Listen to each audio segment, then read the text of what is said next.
என்ன நம்பி வந்தவங்களுக்கு நான் என்னைக்கு நான் கைவிட மாட்டேன். யார? தன்னுடைய கட்சிக்காரர்களை சிஎம் விஜய் சொன்ன ஒரு விஷயம். நீங்க அது ஒரு உதாரணமா எடுத்துக்கினா கூட நிறைய சொல்லலாம். மிக மிக முக்கியமான ஒரு உதாரணமா எடுத்துக்க அப்படின்னா, நீங்க இவர் எடுத்துங்க.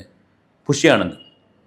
அவர் பாண்டிச்சேரியிலேருந்து இந்த மக்கள் இயக்கம் ரசிகர் மன்றம்னு வச்சுங்களேன், ரசிகர் மன்றத்தை வளர்ப்பதற்காக, ரசிகர் மன்றத்தை பல கிளைகளாக அதை நற்பணி இயக்கமாக மாற்றுவதற்காக பாண்டிச்சேரியிலிருந்து வரவழைக்கப்பட்டவர் அவர்.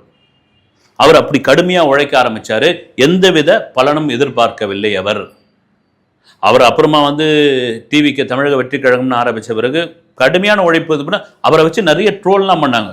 இட்டுக்குன்னு போய் அப்புறம் இவரை நம்பிலாம் எப்படிங்க விஜய் கட்சி நடத்த போறாரு அப்படிலாம் ஒரு கேள்வி வந்தது.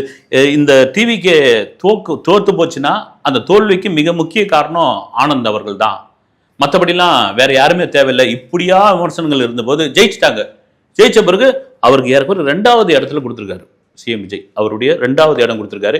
இப்போ என்னன்னா இவரெல்லாம் வச்சு எப்படிங்க, இவரெல்லாம் ஒரு அமைச்சர் எப்படிங்க ஏற்றுக்க முடியும், இவரெல்லாம் வச்சு எப்படிங்க நீங்க கட்சி நடத்த முடியும் அப்படின்ற ஒரு விமர்சனம் ஐ டோன்ட் கேர் அப்படின்ட்டார் சிஎம் விஜய். இந்த ஒரு பக்கம் தெரியாச்சு. இன்னொரு பக்கம் தன்னுடைய கார் ஓட்டுநர், அவர் ரொம்ப காலம் நாங்களாம் சினிமா ரிப்போர்ட்டராக இருந்த காலத்துலேருந்து இப்போ விஜய் சார் எங்கே இருக்கிறாரு அப்படின்னா நாங்கள் ராஜேந்திரன் அண்ணன்கிட்ட தான் போய் கேட்போம். ஆனால் எங்கே இருக்கிறாருன்னு அவர் கரெக்டாக சொல்லி, சார் இந்த இடத்துல ஷூட்டிங் நடக்குது, அந்த இடத்துல ஷூட்டிங் நான் சொன்னேன்னு சொல்லிட்டாதீங்க. அவருக்கு பயம் ஆனால் நீங்கள் இன்டர்வியூ எடுக்குது அப்போ செல்ஃபோன்லாம் இல்லாத காலகட்டம் இல்லைனா நீங்கள் எஸ்ஐசி சார்கிட்ட ஒரு வார்த்தை சொல்லிட்டு போங்க, ஷூட்டிங் ஸ்பாட்டை சொல்லிட்டு வருவது. அவரும் அப்படியே தொடர்ச்சியாக அவருடன் ஒரு சாரதியாக அப்படியே தொடர்ந்துக்கிட்டு இருக்காரு. இப்போ அவருடைய மகனுக்கு சீட்டு கொடுத்து விருகம்பாக்கம் தொகுதியோடைய எம்எல்ஏ ஆகி அரசு கொறடாவாக்கியிருக்காரு. ஒரு முக்கியமான பொறுப்பு. இப்போ இவரை ஏறக்குறைய தன்னுடைய பர்சனல் பிஏ மாதிரி வச்சிருக்காரு. இவங்கெல்லாம் என்னன்னா என்ன நம்பி வந்தவங்க அப்படின்னு. இன்னொரு பக்கம் ஜெகதீஷ் ரூட். ஆனால் அவரை பயங்கரமாக அவரை பற்றி ட்ரோல் பண்ணிட்டு இருக்காங்க, அவரை பற்றி விமர்சனம் பண்ணிட்டு இருக்காங்க. அதை பற்றிலாம் கவலையே படல.